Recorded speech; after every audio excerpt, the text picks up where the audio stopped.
It's amazing to think that in every cell of our bodies, there's this constant back and forth between life and death, like some kind of intricate dance. It really is. It's a carefully choreographed process called apoptosis, where cells that are old or damaged or no longer needed, they basically gracefully bow out. So it's like a built-in recycling system for our cells, keeping everything running smoothly. Yeah, exactly.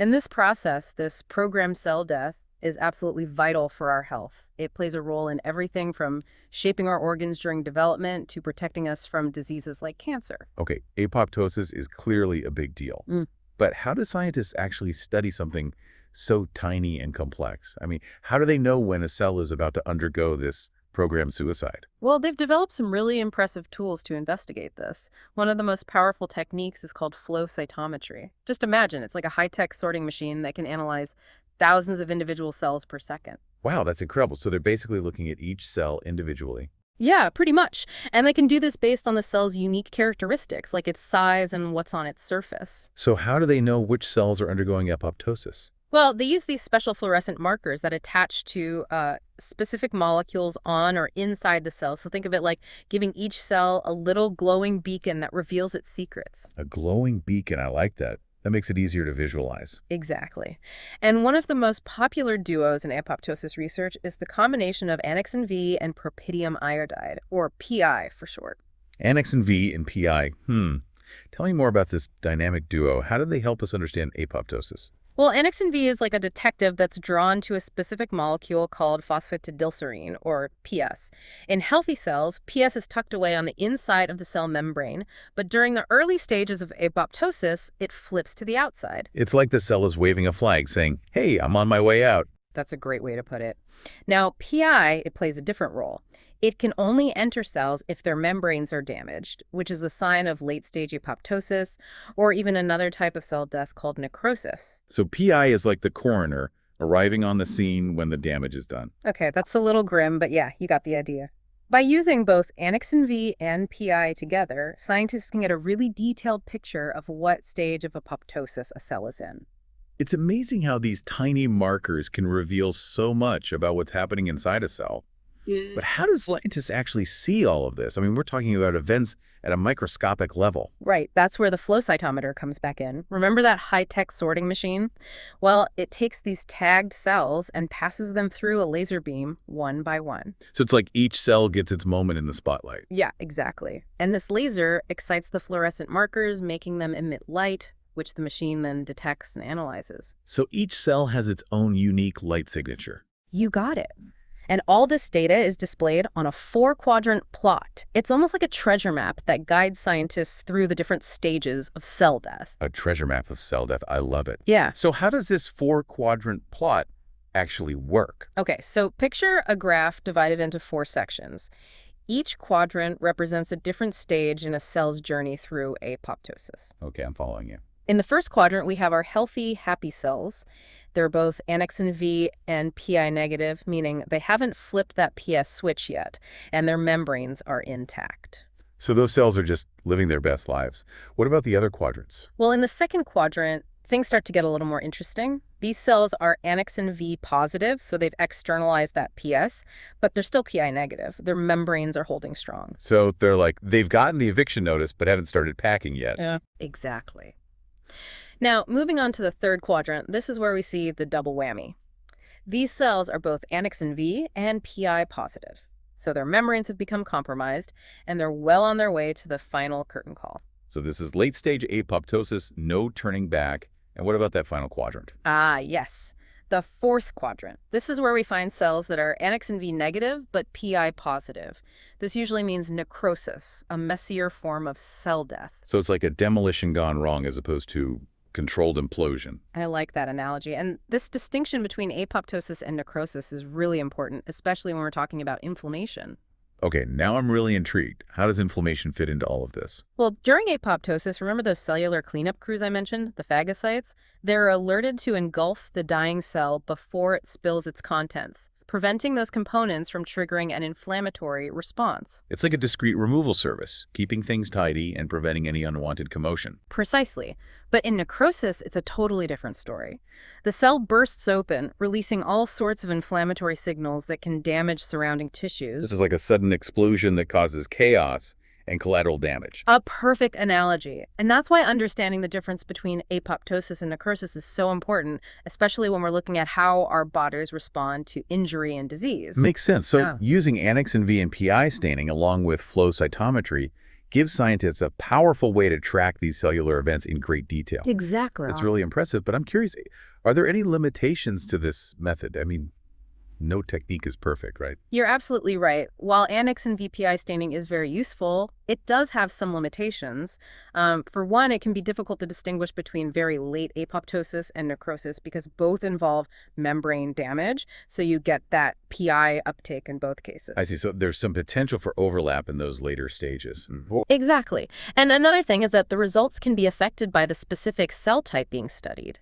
Some cells just naturally have different membrane properties, which can impact Annexin V binding and PI uptake. So it's not necessarily a one-size-fits-all approach. Exactly. And finally, this method works best with fresh samples. The Annexin V binding, it's time-dependent, so the accuracy can decrease if the samples have been stored for too long. So timing is everything. It really is. But even with these limitations, Annexin VPI staining with flow cytometry is still a very powerful tool for scientists studying cell death. It's amazing how much information we can get from looking at these tiny cellular events. It is, and actually this is just one of many techniques that scientists use to study apoptosis. There are a lot of other fascinating methods out there, each with its own pros and cons. That's really interesting. I'm curious to hear more about these other approaches. What other tools do scientists have in their arsenal to investigate this whole cellular drama? So we've been talking about Annexin V and PI staining, but what are some of these other techniques that scientists are using to study apoptosis? Well, one method that really gets at the heart of the execution process is called a caspase activity assay. Caspase activity assay. That sounds pretty intense. What exactly are caspases? So caspases are a family of enzymes. You can think of them as specialized molecular scissors that play a crucial role in dismantling a cell during apoptosis. And what's really interesting is they're activated in this kind of cascade, almost like a chain reaction, and they methodically break down these key cellular components. So these caspase activity assays, they're basically measuring how active these molecular scissors are. Yeah, precisely. So by measuring caspase activity, scientists can not only determine if a cell is undergoing apoptosis, but they can also get an idea of how far along in the process it is. Got it. So that's one way to get a closer look at apoptosis. What are some of those other methods you mentioned? Another really cool technique is the Tionel assay. Now this method, it actually detects DNA fragmentation, which is a hallmark of apoptosis. DNA fragmentation, what does that mean? And why is it a sign of apoptosis? So think of it this way. During apoptosis, the cell's DNA, its genetic blueprint, basically gets chopped up into these small pieces. And the Tionel assay uses special fluorescent tags that bind specifically to these DNA fragments, allowing scientists to actually visualize them under a microscope. So it's like highlighting the cellular debris as the cell breaks itself down. That's fascinating. Are there any other techniques that scientists use to study this process? Absolutely. There are also what are called mitochondrial membrane potential assays, and these, they focus on the mitochondria, which you may remember from biology class, are often called the powerhouses of the cell because they generate the energy the cell needs for pretty much everything. Right, okay. I remember learning about mitochondria. But how are they involved in apoptosis? Well, it turns out that one of the early events in apoptosis is this loss of mitochondrial function. And these assays can detect changes in the electrical potential across that mitochondrial membrane, which is a sign that things aren't quite right. So it's like checking the battery of a cell. If the voltage is dropping, you know something's up. I like that analogy, yeah.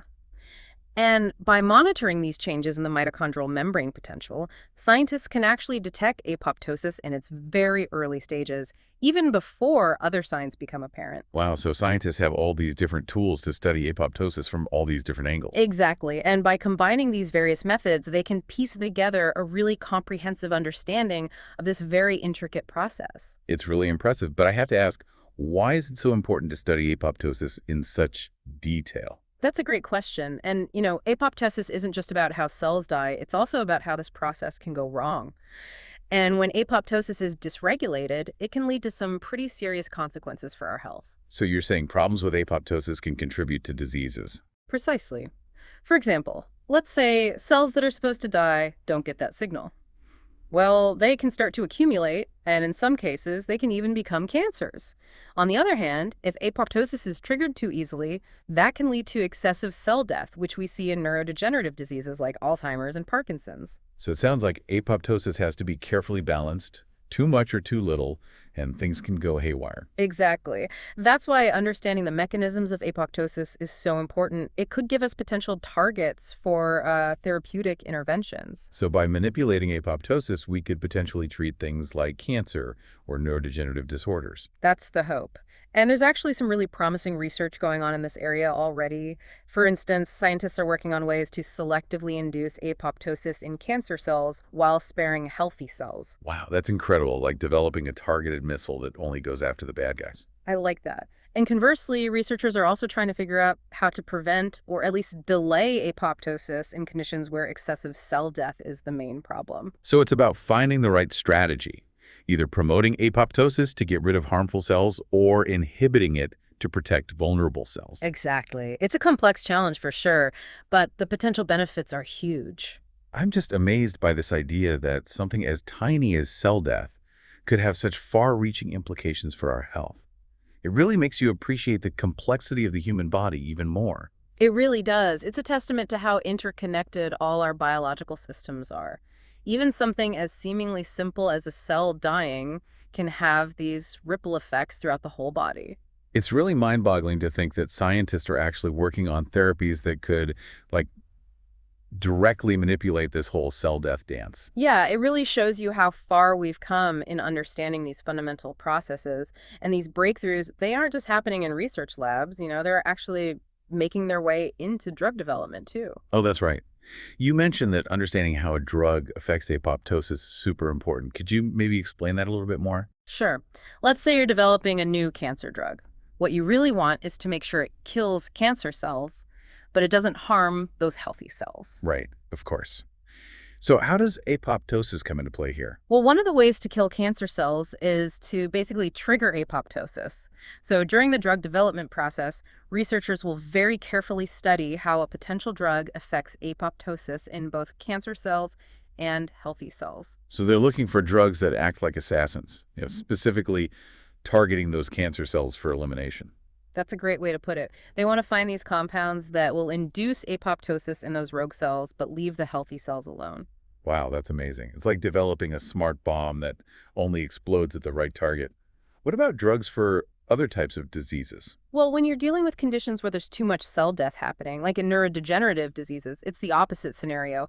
In those cases, researchers are searching for drugs that can actually prevent apoptosis or at least slow it down to protect those vulnerable cells from dying too early. So it's all about using the right approach, right? Yep. Either promoting apoptosis to get rid of harmful cells or blocking it to protect the cells we need. Yeah, exactly. Finding that balance. And, with our growing understanding of apoptosis, the potential for creating new therapies seems almost limitless. This whole deep dive into apoptosis has been really eye-opening. I had no idea how crucial this process is for pretty much every aspect of our health. It really is one of those things that often flies under the radar, but it's constantly working behind the scenes, making sure there's this delicate balance between life and death within every single cell in our bodies. And to think that just by understanding this intricate process, we could unlock entirely new ways to treat diseases and improve human health. It's remarkable. Absolutely. It really speaks to the power of scientific curiosity and just this constant drive to learn more. Who knows what other breakthroughs are waiting for us as we continue to explore this fascinating world of cell death. Well, I'm definitely eager to find out.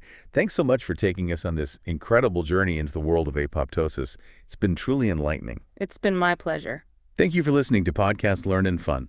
We hope you enjoyed the journey of learning.